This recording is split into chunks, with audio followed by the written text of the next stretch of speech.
Remember, recover, return. Lovely, lovely Ma's people. That would be Maria, time goddess, mushroom and plant goddess of North America, and a big respect and total absolute recognition to the one and only lovely one, the ballet dancer of the true spiritual warrior's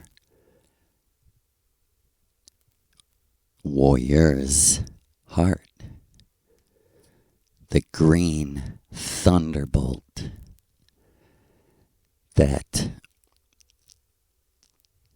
beams from the eyes of Lucifer Shiva and Diana Shiva, that projects the very simulated holographic world that you and I thought was so real.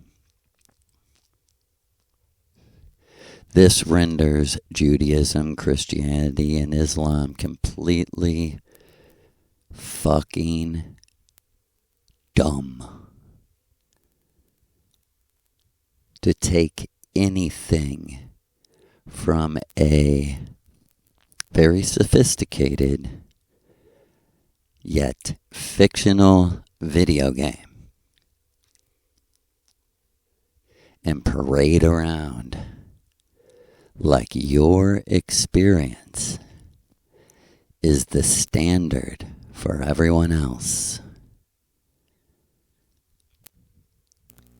and to agree with your overlord masters that everyone has fallen short of God's perfect morality, which is never defined, never experienced, doesn't exist. It's just in their minds. Masochism, the want to punish oneself for nothing. I can hear our Mother Maria's voice saying, yeah, you don't understand that, I don't understand that. We will never understand that because we live as the symbol of the extreme opposite of the Crowleyanity black magician. Burn your Bible. Burn your Quran. And read the book of your own life. And hail to Maria. Hail to Father Addy, Odin. Hail to Big Lou. Saint Lou is Shiva, who is his wife Dana. Yeah, they are one. SheJah, Diana, Dana, D.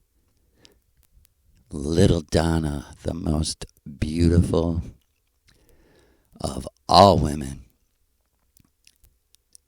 Not the dancer on the green thunderbolt, but the dancer from whom the green thunderbolt issues forth. Hail to your beautiful name. Hail to your beautiful self. And thank you, Donna, so much. Thank you, Lou, so much. Thank you, Mother Maria. Thank you so much. Hail to your name, Mother. And more it's being revealed to me how Dana and Maria switch bodies with Hella, whom I don't know that much about, but have met. I have met the beautiful, beautiful, beautiful one named Hella, the apprentice healer of all ailments, including surgeries and serious, insane things that she can heal with her mind and energy of her orgasm. And again, I will say this is the very fact of the laws of energy, that you were brainwashed, you could say technologically blocked from remembering, recovering, and returning to, even though, like someone wrote to me and said, "You're so right." He said, "I'm successful. I've always worked. I've always made money. I own a house. I've traveled. I'm in my 40s. I have no wife, no family, no one to share it with." He said, "I am vibrationally miserable." And he said, "You are so right." He said, "You're the first person I've heard say that the only," he said, "I am telling you the truth, the only true peace that I feel physically and emotionally is when I'm masturbating and when I have an orgasm, and a short time after that." The most magical power you have has been subverted by your enemies so they can play tricks on you, act like they're Shiva, and mostly laugh at you. You're the tragic comedy they laugh at. Every time you listen to one of their songs, read one of their books, entertained by one of their movies, they laugh at you. Because the first rule of the true order, white order, that is above the vril order, is do not listen to their words ever.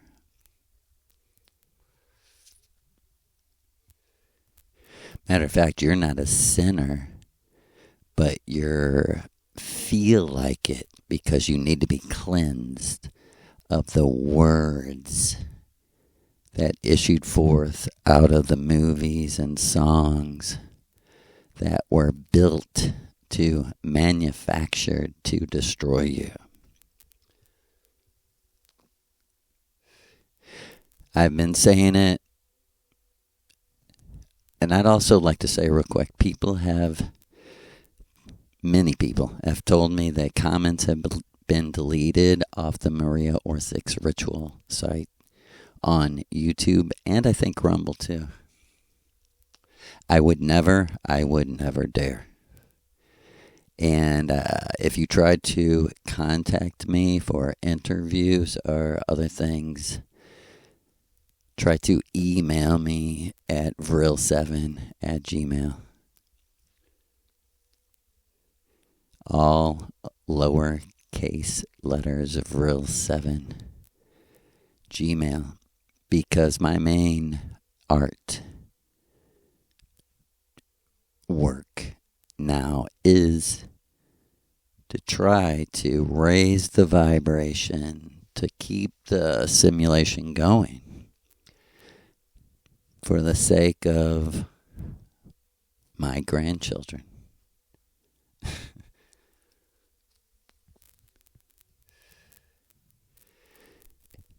And 100% also as one big package for the brilliance, genius, and honor of Maria Orsic, my teacher.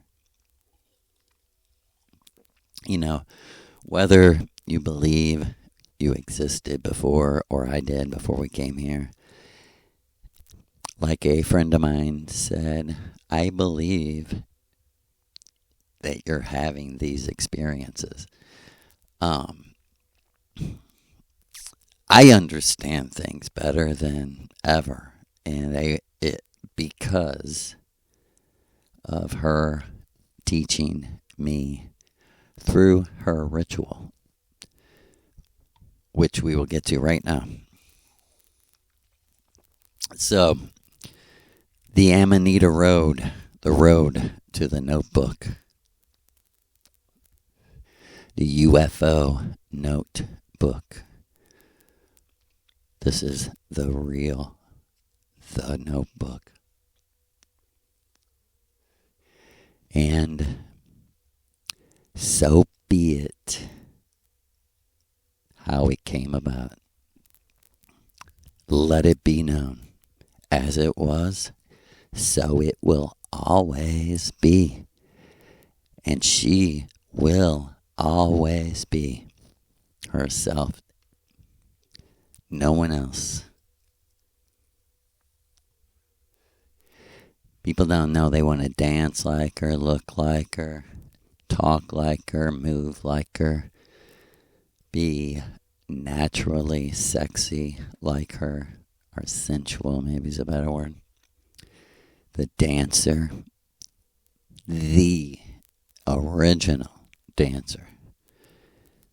And, you know, when you die, someday you'll see her dance again. So my first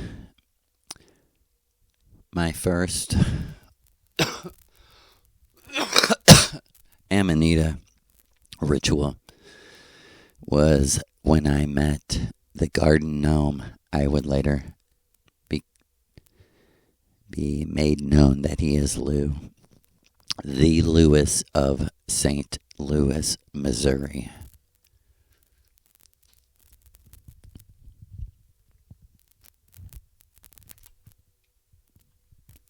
And the second, I believe, was 15 grams. And forgive me, this thing, the Amanita muscaria mushroom, is so mysterious and different than anything else.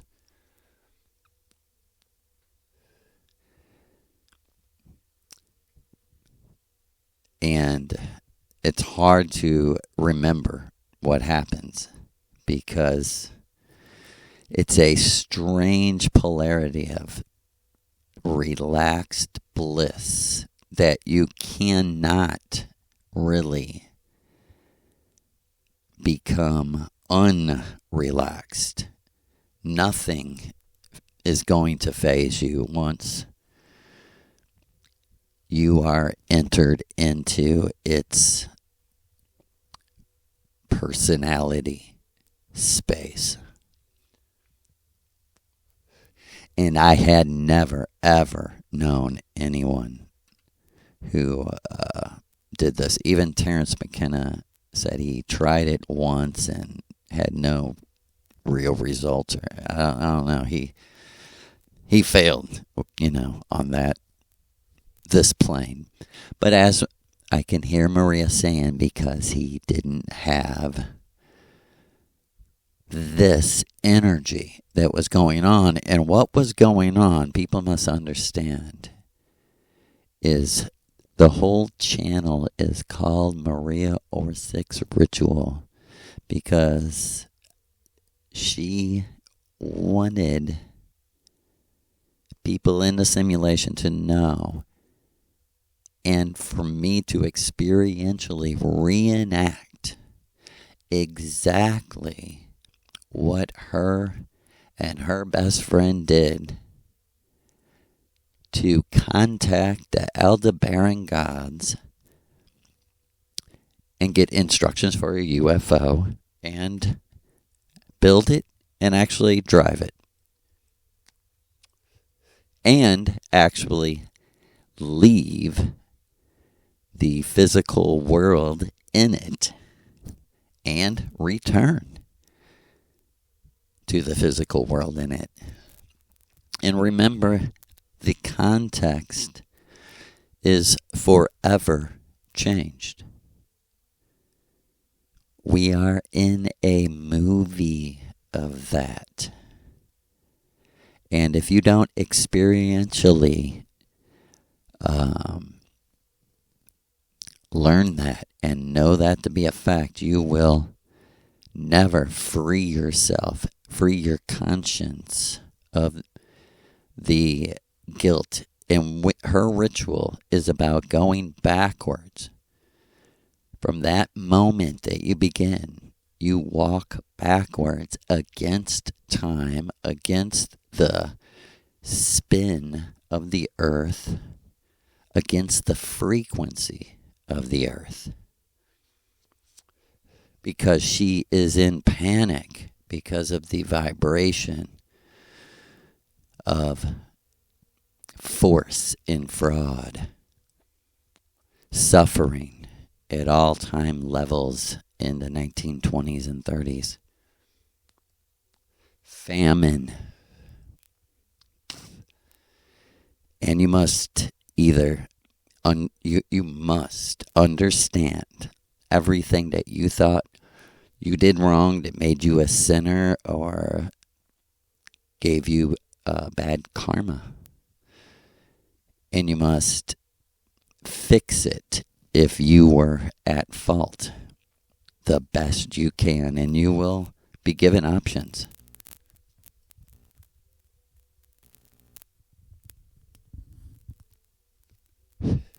This is what this is Maria Orsick's ritual. This is the practice of dying, preparing to die, practicing every ritual in reverse, confronting every situation where you were ever confronted by your conscience and you figuring it out. So in this ritual, it was, I believe, 15 grams, and a girl who was going to be initiated came to my house for an energy healing cleansing, which is the first step in Maria's presence. So really, she's doing it through me. And I don't know, it just comes every time. I feel like I have to say, I mean, if you're a woman listening to this, hear this. Every single woman initiated, Maria said, you have way too much masculine energy. Like, what are you doing? You're basically a man. You know, and so, again, she was saying, like, stop the car, put it in reverse, and floor it, because it's the only chance you have. And you might say, well, I can't drive backwards very well, and especially with it floored. But this is your only chance. There is no more time.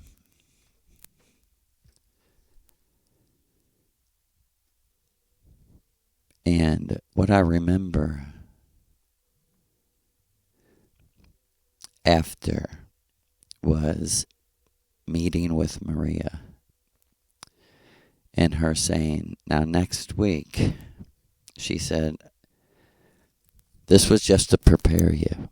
Now next week, I want you to do what I started doing by myself and then with Sig when I was 13.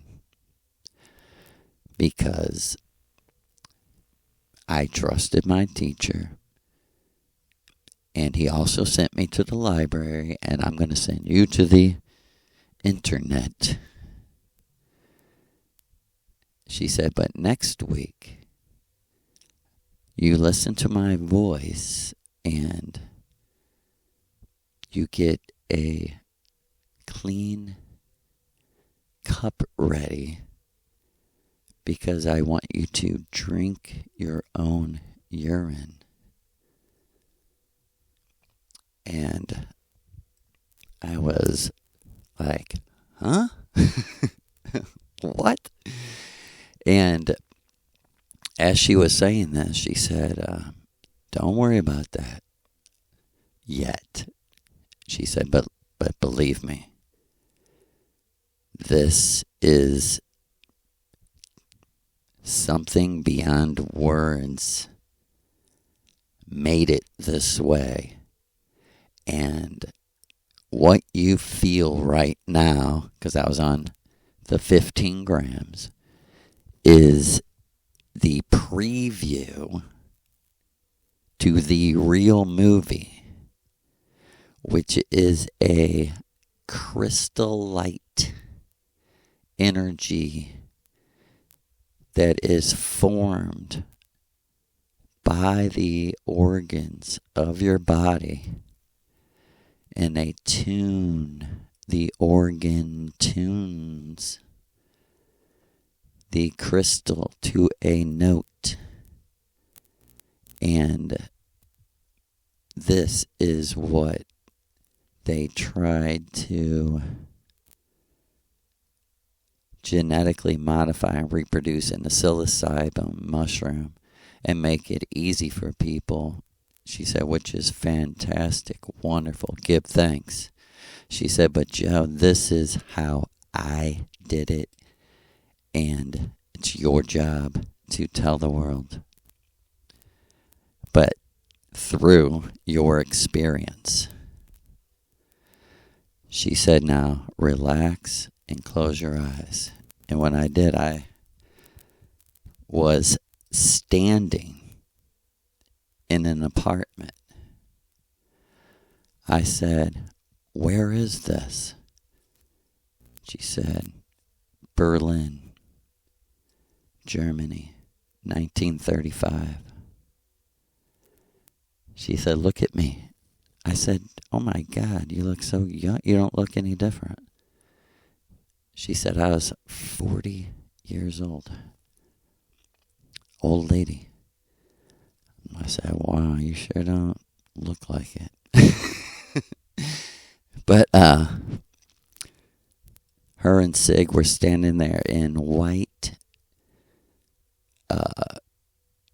kind of karate uniforms, but the jacket went down to their knees and the pants were kind of tight, all white with red Vril signs on the over the heart and red Vril signs on the back. And she said, now look, Joe. And in came the door, 2 guys in suits, 2 soldiers with guns. They went over to the side and a couple other people, and I said, no way. And in came Father Odin Addy, Vishnu.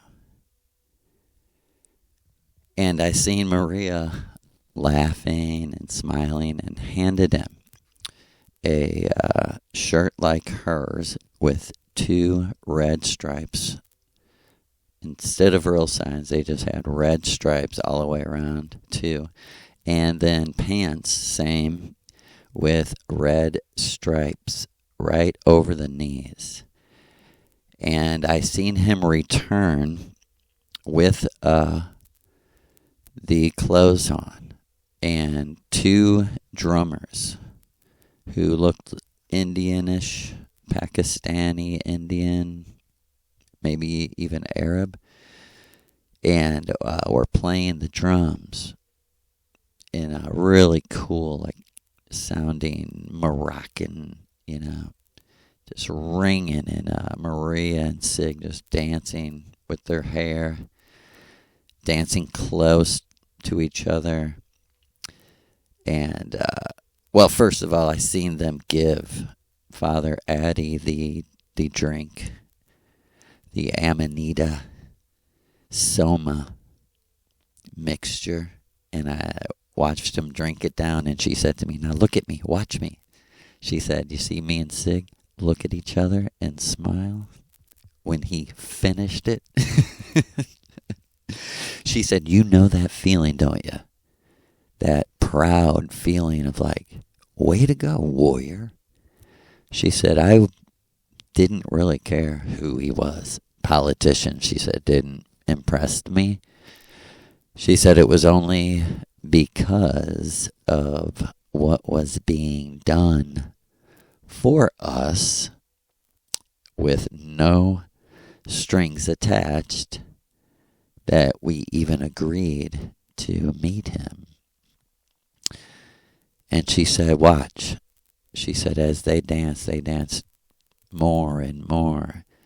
And somewhere before they started dancing, they changed into these white, thin white, sort of ballerina gowns with frill signs all over them.